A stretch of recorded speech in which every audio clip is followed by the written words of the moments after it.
Beberapa waktu terakhir, ribuan pengemudi ojek online melakukan aksi protes besar-besaran. Dalam bahasa Inggris, kata protes itu adalah berarti bentuk penolakan atau keberatan publik terhadap suatu kebijakan atau kondisi. Para pengemudi ini menyuarakan keresahan mereka terhadap pembagian tarif yang dianggap tidak adil, serta isi kemungkinan merger, yaitu penggabungan antara dua perusahaan besar antara Goto dan juga Grab. Layanan transportasi berbasis aplikasi atau yang disebut ride-hailing telah merevolusi cara kita bepergian. Dalam bahasa Inggris, ride-hailing merujuk pada sistem pemesanan kendaraan secara online melalui aplikasi. Namun meskipun tampak praktis di sisi pengguna, banyak pengemudi yang menghadapi tekanan finansial karena adanya sistem fare split, yakni pembagian tarif antara pengemudi dan perusahaan yang dinilai tidak proporsional. Salah satu tuntutan utama pengemudi adalah menaikkan persentase pembagian penghasilan. Mereka berharap mendapatkan minimal 90% dari total tarif, sementara perusahaan hanya mengambil sisanya sebagai commission atau komisi. Dalam konteks bisnis, commission ini adalah persentase dari transaksi yang menjadi hak penyedia layanan, namun seringkali menjadi perdebatan soal keadilannya.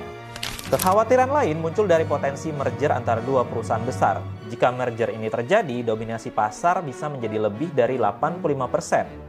Dalam ekonomi, kondisi ini dikenal dengan istilah monopoli, yaitu ketika satu entitas menguasai mayoritas pasar, yang bisa menyebabkan hilangnya persaingan yang sehat antar perusahaan. Ketika monopoli sudah terjadi, perusahaan itu bisa menetapkan harga dan aturannya sesuka hati. Ya, karena tidak ada kompetitor yang menyaingi.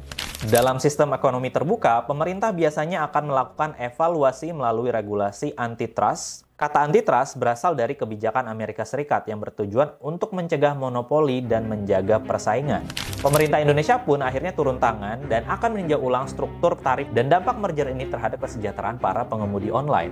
Di tengah tuntutan ini, penting bagi kita untuk melihat semua pihak sebagai stakeholders. Istilah dalam bahasa Inggris yang merujuk pada semua pihak yang berkepentingan dalam sebuah isu.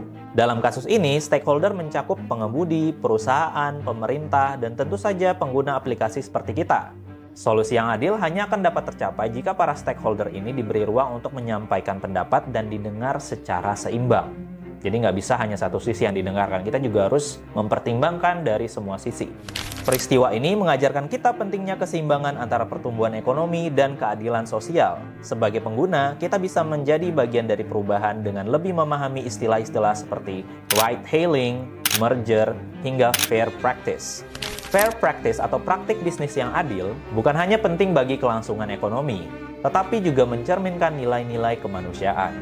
Dan itulah topik pembahasan kita kali ini. Kalau kalian suka dengan konten ini, jangan lupa like, comment, and subscribe. Dan kita akan bahas lagi tema-tema menarik lainnya atau isu-isu lainnya di channel Jago Bahasa. See you on the next video.